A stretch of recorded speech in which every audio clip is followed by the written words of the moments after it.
Hello students, today I will start our next chapter, that is our environment for class 10th. In this chapter we will study about the ecosystem, biodegradable substances, non-biodegradable substances, food chain, food web, and how do our activities affect the environment. You know that ozone layer is getting depleted. We also produce a lot of garbage, and we also learn in this chapter how we can manage the garbage we produce.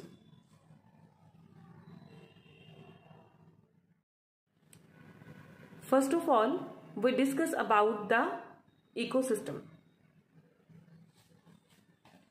What is ecosystem? All organisms such as plants, animals, microorganisms and human beings as well as the physical surrounding interact with each other and maintain a balance in nature.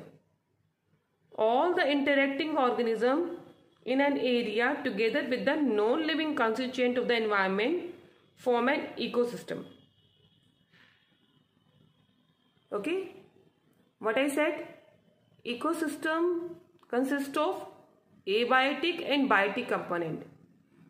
Abiotic component, that is the non-living component. Biotic component, that is the living component. Both together constitute ecosystem.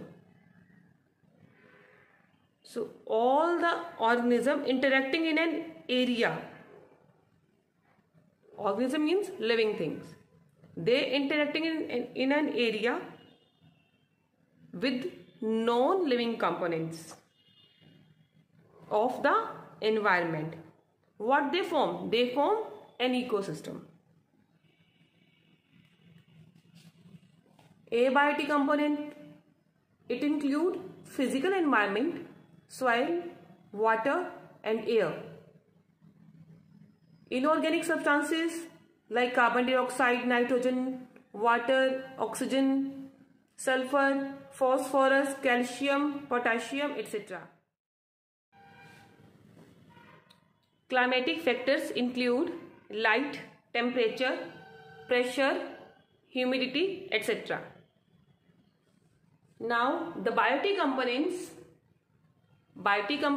that is the living components, these are plants and animals. First of all, producer organisms.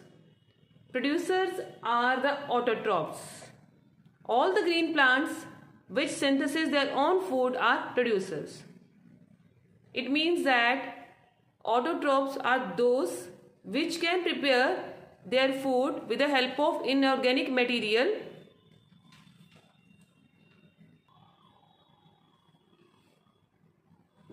The green plants are known as producers or autotrophs because they prepare their food from the inorganic material with the help of sunlight, in the presence of sunlight. Sun is the source of energy for all the living beings, and autotrophs, they prepare their food by trapping the sunlight. Next is consumer. Consumers are heterotrophs. All the animals which depend on other for the food are consumers. So heterotrophs, they depend upon plants and animals for their food. So they are consumers. Next is decomposers or saprotrophs. Decomposers are also known as saprotrophs.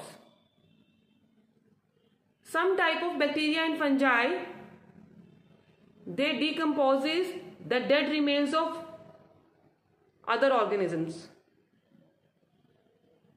They decomposes the dead organism into useful substances. So they are known as decomposers.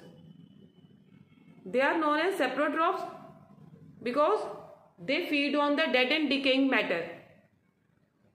Okay, so the ecosystem, it is said to be complete when there is an interaction between the biotic and abiotic components in an area. For example, if you visit a garden, you will find different plants such as grass, trees, flowers like rose, jasmine, sunflower, animals like frog, insect and birds. All these living organisms interact with each other, and their growth, reproduction and other activities are affected by the abiotic component of the ecosystem. So a garden is an ecosystem.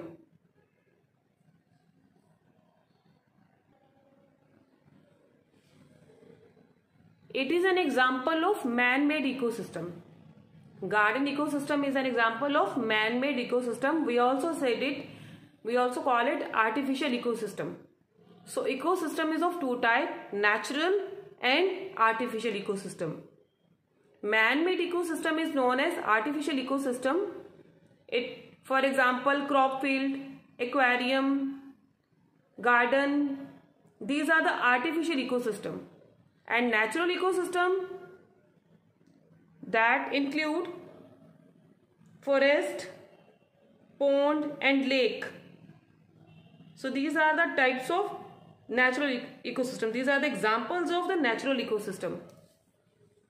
Aquatic ecosystem, it is further divided into two types, marine ecosystem and freshwater ecosystem. Okay, sea, ocean, the living organism, biotic and abiotic environment of the sea and ocean, they form the marine ecosystem, and the biotic and abiotic components of river, lake, pond, pool, they form the freshwater ecosystem. Forest, desert, grassland, it is an example. These are the examples of terrestrial ecosystem or the land ecosystem.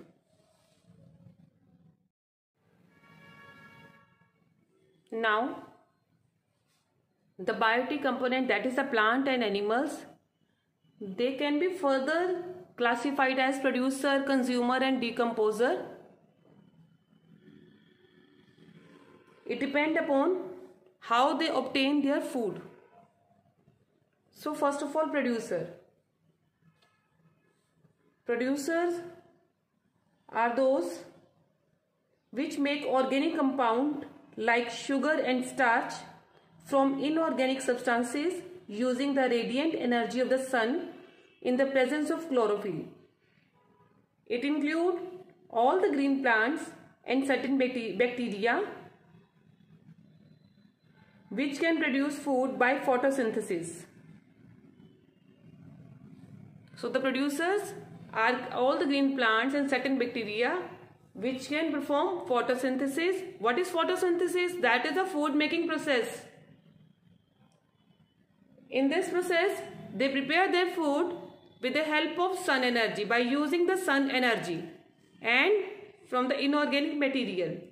They prepare the organic food like sugar in the form of glucose, and this glucose is stored in the plants in the form of starch. So next is consumer. Organisms depend on the producer either directly or indirectly for their sustenance. These are known as consumers because they depend upon the producer directly or indirectly. They are further classified into herbivores and carnivores. Herbivores are those organisms which eat only plants,